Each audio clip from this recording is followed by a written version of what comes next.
Bharatiya Janata party जो है कोई जाति विशेष की पार्टी नहीं है, वो एक संवैधानिक पार्टी है, राष्ट्र की पार्टी है। उसमें जो आगे जाता है वो आगे बढ़ता है, जो आगे उसमें मेहनत कर अच्छा काम कर रही है, अच्छा विकास कर रही है, और क्या।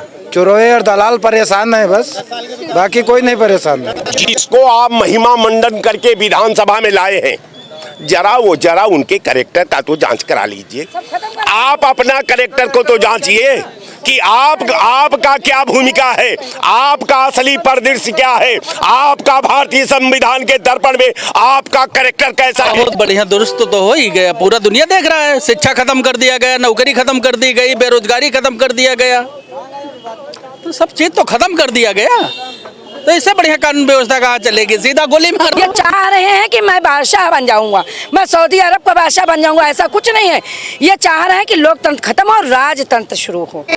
इनके ईडी सीबीआई इनका उड़ंतु तोता है, ये जिसके ऊपर उड़ा दे वही वो उड़ जाएगा। ईडी सीबीआई मोदी जी का, आदरणीय योगी जी का तोता है, ये किसी के ऊपर भी छोड़ सकते हैं, कोई बहुत बड़ी बात इनके लिए नहीं है। योगी सरकार और मोदी सरकार इन्होंने काम तो बड़े अच्छे किए हैं। अगर कुछ इन्होंने विकास किया तो कुछ इन्होंने खरीदा भी है, जैसे ईडी खरीदा है, सीबीआई खरीदा है, जो भी है मतलब खरीदने का काम अच्छा किया इन्होंने। योगी जी की सरकार बहुत बढ़िया है, सिर्फ दलाल और बेईमान परेशान है, बाकी सब बढ़िया चल रहा है। धरातल पर कुछ नहीं है, देखिए कथनी और करनी में अंतर है। नमस्कार, मैं खुशबू सिंह और आप देख रहे हैं यूपी लाइव टीवी। लोकसभा चुनाव का बिगुल बज चुका है, हर पार्टी ने अपने स्तर पे तैयारियां शुरू कर दी। वहीं बात करें उत्तर प्रदेश की तो हर जिले में, कुछ जिलों को छोड़ दिया जाए तो हर जिले में हर पार्टी ने अपना कैंडिडेट भी अनाउंस कर दिया। वहीं पे यूपी के मुख्यमंत्री रैलियों में निकल पड़े हैं, जनसभाएं कर रहे हैं और इस बार उन्होंने कहा कि 7 साल में यूपी में सबसे ज्यादा कुछ बदला है तो वह है कानून व्यवस्था। हमने कानून व्यवस्था दुरुस्त कर दिया है। साथ ही उन्होंने कहा कि हमारी मात्र एक ऐसी पार्टी है जिनके लिए फैमिली फर्स्ट नहीं है बल्कि नेशन फर्स्ट है। जी हाँ, उन्होंने कहा कि हमारे प्रधानमंत्री ही हैं ऐसे जिनके लिए फैमिली नहीं नेशन फर्स्ट है। हम ऐसे लोग हैं और मुझे नहीं लगता कि इस बार यूपी के लोगों को ज़्यादा सोचना पड़ेगा वोट देने से पहले। ये थे उनकी बातें। तो आइए, इस वक्त हमारे साथ बहुत सारे लोग मौजूद हैं। इस वक्त हम लोग लखनऊ के हजरतगंज में हैं और इनसे जानते हैं कि इनका पॉइंट ऑफ व्यू क्या है इस पे और इस बार इनका वोट देने का मुद्दा क्या रहेगा। क्या नाम है भाई साहब आपका? जी, मेरा नाम श्री प्रकाश पांडे, मैं अधिवक्ता भी हूँ, सोशल एक्टिविस्ट, महर्षि भृगु ब्राह्मण महासंघ का राष्ट्रीय अध्यक्ष हूँ।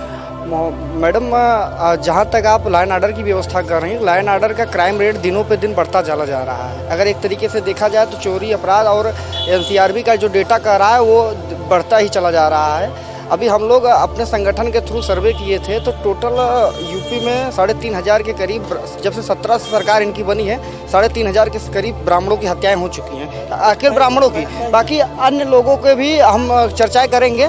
लेकिन मेन चीज़ क्या है कि हम देखिए जिसका प्रतिनिधित्व करते हैं हम उसकी बात रखना चाह रहे हैं, लेकिन हम और एनसीआरबी का डेटा, हम अधिवक्ता भी हैं पेशे से, तो हम एनसीआरबी का डेटा का भी जिक्र करेंगे।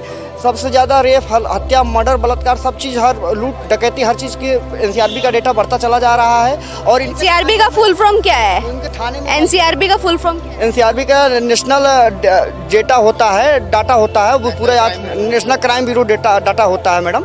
उतना ज़्यादा के बिहाफ पे मैं बता दूं कि बहुत हद तक क्राइम कम दिखे 7 साल में, सच में गुंडाराज खत्म होने लगे। जी, आप कुछ कहना चाह रहे हैं? आप क्राइम का ये देख लीजिए, समाजवादी पार्टी की सरकार में जरा सीओ की हत्या हुई थी प्रतापगढ़ में, जो मुसलमानों की बहुत बड़ी मसीहा बाजती थी, और सीओ का वो मुजफ्फरनगर भी दंगे की चर्चा कर लीजिए। जहाँ तक इन्होंने बात ब्राह्मणों की उठाई है तो ब्राह्मणों को तो सबसे ज़्यादा सरकार ने सम्मान दिया है और इससे ज़्यादा ब्राह्मण क्या सम्मान लेना चाहते हैं। और एक चीज़ हम बता दें, भारतीय जनता पार्टी कोई भारतीय जनता पार्टी जो है कोई जाति विशेष की पार्टी नहीं है, वो एक संवैधानिक पार्टी है, राष्ट्र की पार्टी है। उसमें जो आगे जाता है वो आगे बढ़ता है, जो आगे उसमें मेहनत करते हैं। सिया सुन्नी का मतलब नहीं, मतलब यहाँ इंसानियत का, मतलब यहाँ इंसानियत का है। योगी जी की सरकार बहुत बढ़िया है, सिर्फ दलाल और बेईमान परेशान है, बाकी सब बढ़िया चल रहा है। अब इनसे आप बहुत परेशान है, क्या कहना चाहेंगे? आपको नहीं लगता यूपी में कानून व्यवस्था सुधरा है? वो तो आपके सामने, मीडिया के सामने सारी चीजें, कितना सुधरा है कितना नहीं। यूटीओ से लेके हाथरस से लेके आपका क्या कहते हैं महोबा से लेके आपका पूरा आप यूपी देख लीजिए। आप लोग तो सर्वे करते रहते, कहाँ का मर्डर हो रहा है, कहाँ का लड़कियां छेड़ी जा रही, कहाँ का बलत्कार हो रहा है, वो तो सबके जगह ही रहे सामने। वो उसमें कानून व्यवस्था आप खुद देख लीजिए ना, कितनी ध्वस्त है। अगर कहीं बीजेपी का IT सेल का बंदा निकल आता है तो उसको कोई कुछ नहीं कहता, वही भूले से क्या कहते हैं, अगर मुस्लिम निकल आता है तो उसका एनकाउंटर हो जाता है। तो कानून व्यवस्था है ना, एक पक्ष के लिए है, दूसरे पक्ष के लिए कहाँ है? दो कानून है। खुद के पक्ष के लिए सारे गुनाह अपने माफ करवा लेते हैं हाई कोर्ट में, सुप्रीम कोर्ट में बैठ के, इलाहाबाद हाई कोर्ट में सारे गुनाह अपने खुद के माफ करवा लेते हैं। 57 केस लगे हुए थे। ये लॉ एंड ऑर्डर चल रहा है, ये इनकी कानून व्यवस्था है। तो कानून व्यवस्था बची कहाँ है? सिर्फ जाति जनगणना के हिसाब से कानून व्यवस्था बची हुई है, बाकी आप बता दीजिए। मैम एक मिनट, सबसे बात हो गई है और लोगों से आपसे बात करेंगे।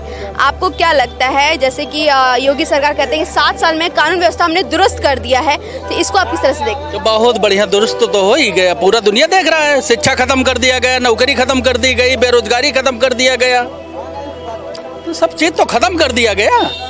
तो इससे बढ़िया कानून व्यवस्था कहाँ चलेगी? सीधा गोली मारो, कोर्ट कचहरी की जरूरत नहीं है। इससे बढ़िया कानून व्यवस्था कहाँ चलेगी? जय हिंद, जय भारत।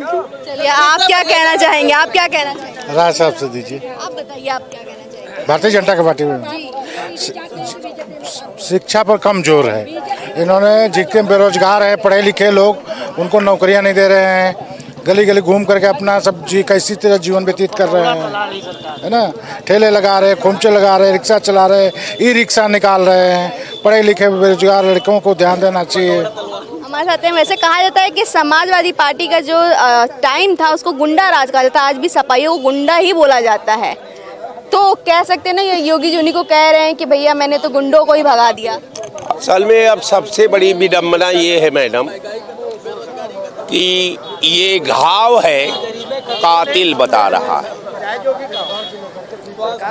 अब ये सरकार का मुखिया अगर किसी को गुंडा की संज्ञा देते हैं तो हम समझते हैं कि सारी भारतीय परंपरा, धार्मिक परंपरा, संवैधानिक परंपरा, इंसानियतों की परंपरा और मानवीय परंपरा जो है सीधे चरमरा चुकी है। अब या तो सरकार गुंडा की परिभाषा नहीं जानती, या सरकार गुंडा के बारे में नहीं जानती, या सरकार गुंडा पर कार्रवाई का सिस्टम नहीं फॉलो कर पाती। तो हम समझते हैं कि अब जब लॉ एंड ऑर्डर की बात हो रही है तो लॉ एंड ऑर्डर, कचहरी में अगर कोई व्यक्ति मारा जाता है दिन दहाड़े गोली, कचहरी में किसी व्यक्ति को जय श्री राम का नारा दे करके गोली मारी जाती है, सरकार की पुलिस 100 मीटर की दूरी पर जाकर खड़ी हो जाती है, तो इससे बड़ा लॉ एंड ऑर्डर, मजबूत लॉ एंड ऑर्डर तो एक एग्जाम्पल नहीं मिलता दुनिया के इतिहास में। ये भारत है, संविधान नहीं है, इसलिए कि काउंटर हम कर देंगे।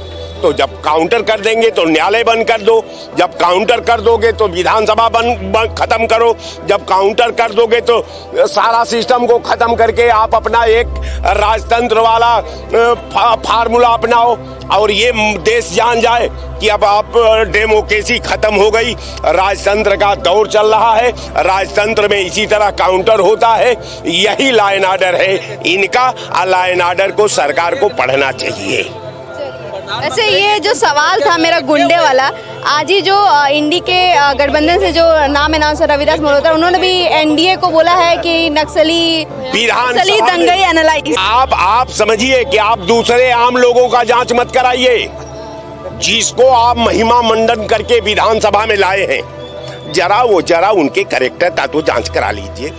आप अपना कैरेक्टर को तो जांचिए कि आपका क्या भूमिका है, आपका असली परिदृश्य क्या है, आपका भारतीय संविधान के दर्पण में आपका कैरेक्टर कैसा है। बिल्कुल। तो एक मैम भी है हमारे साथ। आपको क्या लगता है, महिलाएं अब सुरक्षित नहीं है भाजपा सरकार में? 7 साल हो गया उनको। देखिए, महिलाएं कल भी सुरक्षित थी, आज भी सुरक्षित हैं। और ये सपा की सरकार पे उंगली उठा के ये कहते थे कि महिलाएं गुंडा राज में सुरक्षित नहीं हैं। ऐसा नहीं, महिलाएं कल भी सुरक्षित थी और आज भी। अखिलेश यादव जी की ही 100 नंबर जो लाई गई 100 डायल, इसका इन्होंने रूप दे दिया 112 नंबर। महिलाएं 100 नंबर में भी सुरक्षित थी, 112 में भी सुरक्षित। सिर्फ नाम परिवर्तन का काम किया है। और उन्होंने क्या किया, शहरों का नाम देखिए, मेट्रो स्टेशन का नाम लीजिए, स्टेशन का यही किया। इनके पास काम ही क्या है, बेरोजगारी खा गई, हर चीज बेच दी। हर पेपर इनका लीक हो रहा है। हर पेपर लीक हो रहा, लीक नहीं हो रहा है, वो पैसा इकट्ठा हो रहा है। जब इनके पैसे इकट्ठा हो जाते हैं, एकदम से पेपर लीक होगा, पेपर के लिए दोबारा वही प्रक्रिया होगी, पैसा फिर आ जाएगा, इनके पास फंड आ जाएगा। इनको जरूरत है सिर्फ पैसों की। ये हिंदुस्तान आजाद कह रहे हैं, लेकिन ये अपनी कैद में मोदी सबको गिरफ्तार किए ले रहे हैं। वन नेशन का ये जो नारा दे रहे हैं, ये बादशाहत हुक्मरानी करना चाह रहे हैं। ये चाह रहे हैं कि मैं बादशाह बन जाऊंगा, मैं सऊदी अरब का बादशाह बन जाऊंगा। ऐसा कुछ नहीं है। ये चाह रहे हैं कि लोकतंत्र खत्म हो, राजतंत्र शुरू हो। इनका फंडा है दिमाग।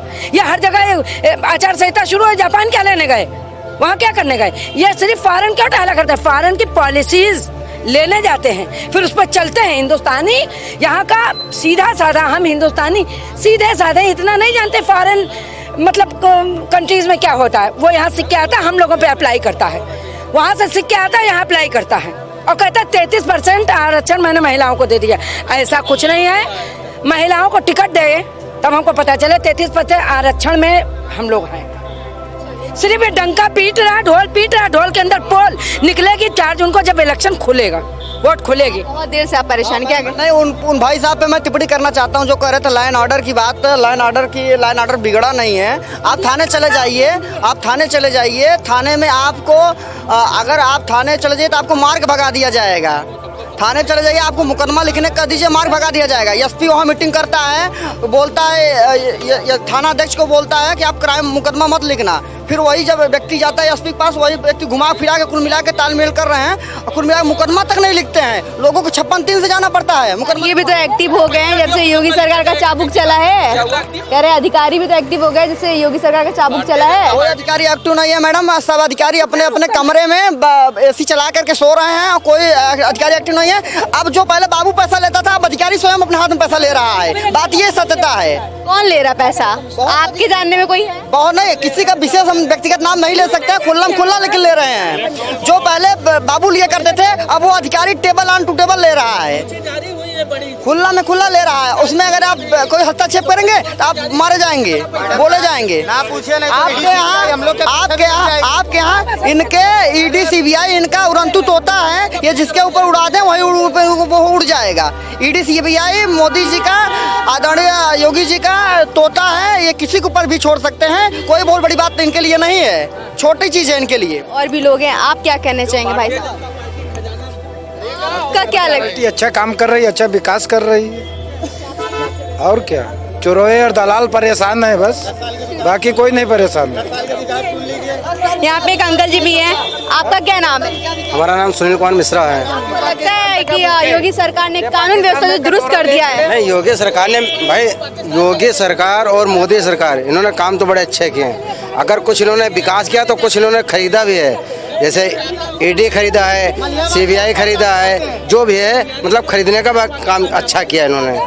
हाँ, जनता जो है इसीलिए बदलाव चाह रही है। और आपके 2024 में हमारे मुख्यमंत्री या जो भी हो, ये तो नहीं बनना है, बदलाव होगा। जनता की इच्छा है, एक बार बदलाव हो आपके साथ। हाँ, बदलाव पे हम पूरा करेंगे, इस पर बात करेंगे। यहाँ पे अंकल जी, आपका क्या नाम है? मुझे डॉक्टर ओम प्रकाश पांडे कहते हैं। आपका क्या कहना है? जैसे मेरा आज का है कि जैसे योगी जी कह रहे हैं कि मैंने 7 साल में कानून व्यवस्था जो उत्तर प्रदेश का दुरुस्त कर दिया है, इस पे आपका क्या राय है? हमको तो कहीं नहीं लगती कि कानून व्यवस्था दुरुस्त हो गई है। जो जैसे पहले था उससे ज़्यादा आज है। भ्रष्टाचार 10 टाइम्स ज़्यादा है। और बताइए, जो काम 500 में होता था वो काम 5000 में हो रहा है। कहाँ है बताइए? किस कार्यालय में बहुत शुद्ध काम हो रहा है? हम तो जानते हैं, और मीडिया से रिलेटेड है, आप ही भाई हैं, हमको सब पता है। दाई से पेड़ नहीं चिपता, कहने को कुछ कह दिया जाए वो बात अलग की है, लेकिन धरातल पर कुछ नहीं, खाली फोकस है। देखिए, मैं बहुत निष्ठावान था, लेकिन मैंने देखा है कोई काम सही नहीं है। सिस्टम पूरा इनका फ्लॉप है। कोई पर एक अस्पताल खुलते ही भ्रष्टाचार शुरू हो जाता है। चिकित्सालयों की वो हालत दयनीय है कि चिकित्सालय खुद बीमार पड़े हैं। आयुष्मान योजना भी तो लेकर आए हैं, कार्ड बनवाए। योजना कौन है? जो पात्र हैं उनका कार्ड बन ही नहीं रहा है, जो पात्र है उनका बन रहा है। उसमें भी तो पैसा चल रहा है, पात्र का कहाँ बनना है? आप वेरीफाई करा डालिए आयुष्मान कार्ड कितने फर्जी हैं, कितने शब्द, ये सच्चाई पता लग जाएगी। सब ऐसे है, बस धरातल पर कुछ नहीं है। देखिए कथनी और करनी में अंतर है।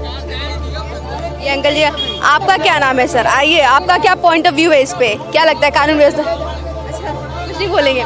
तो मैं बताऊं कि यहाँ पे बहुत सारे लोग हैं जिनसे हमने बात किया, जो योगी जी का जैसा कि बताया कि लगातार वो जनसभाएं कर रहे हैं और जो कानून व्यवस्था की बात कर रहे हैं, वहाँ पे इस वक्त जो लोग मौजूद हैं वो काफ़ी नाराज़ नजर आए। खैर अभी के लिए इतना ही। ऐसे और भी अपडेट्स के लिए बने रहिए हमारे साथ और देखते रहिए UP live TV. Camera person Aman के साथ मैं खुशबू सिंह, लखनऊ।